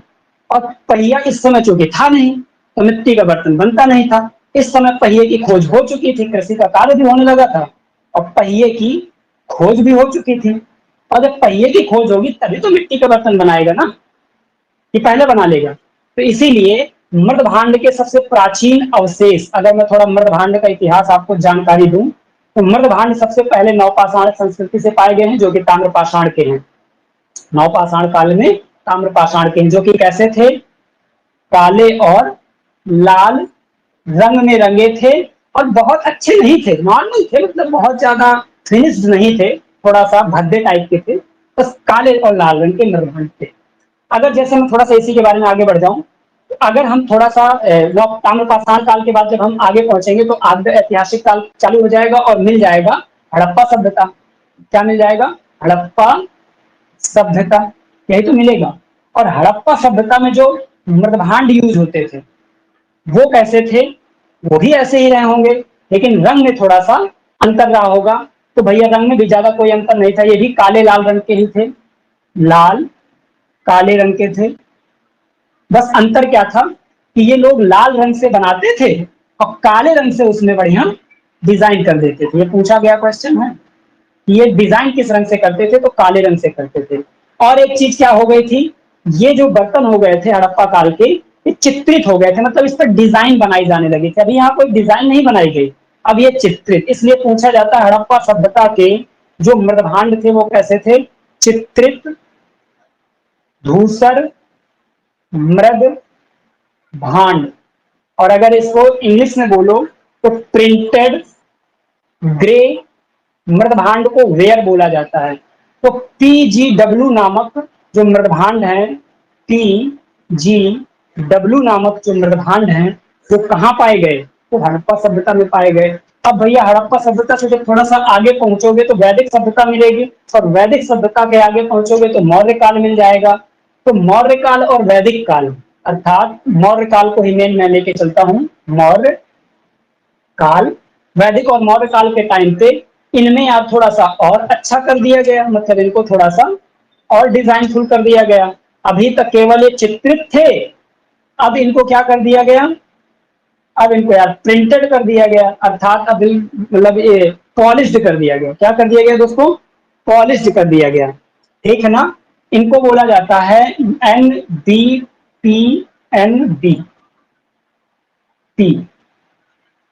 W, north black polished where, मतलब ब्लैक से पॉलिश की गई। पहले ब्लैक से डिजाइन बनाई गई, बाद में ब्लैक से पॉलिश कर दी गई, ठीक है ना। और उसके बाद जब गुप्त काल आता है, और गुप्त काल में जो बर्तन थे ये इनका इतिहास, इसमें क्या किया गया, ये नॉर्थ ब्लैक पॉलिश्ड हो गए थे, अब इनको रेड पॉलिश्ड कर दिया जाएगा, रेड पॉलिश्ड वेयर।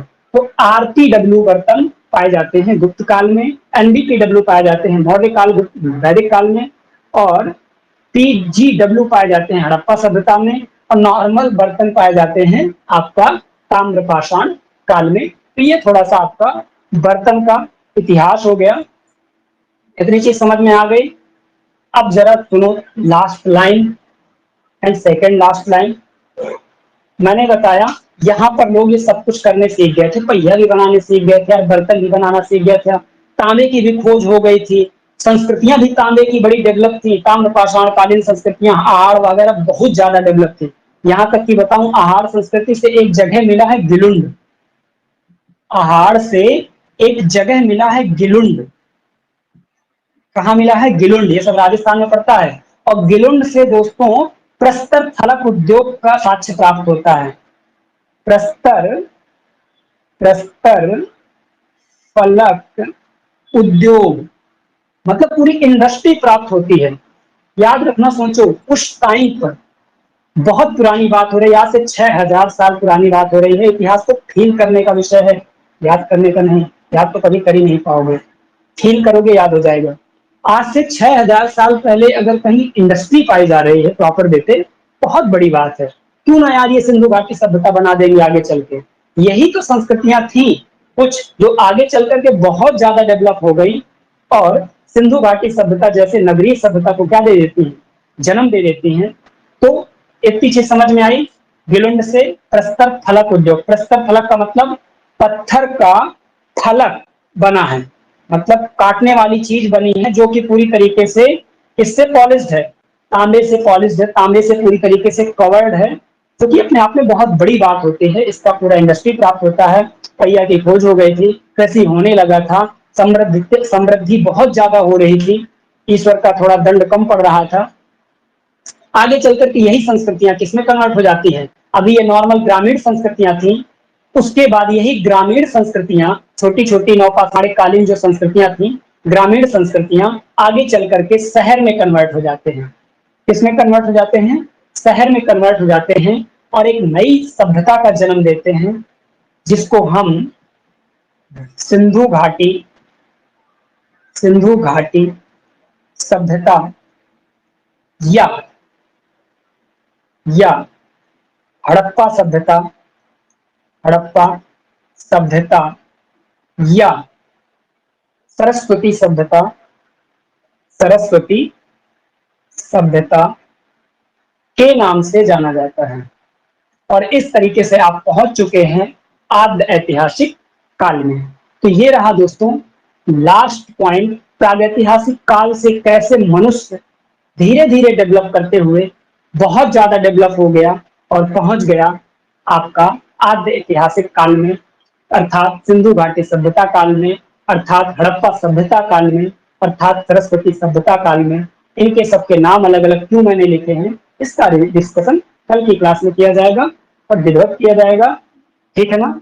तो आप सभी लोग क्लास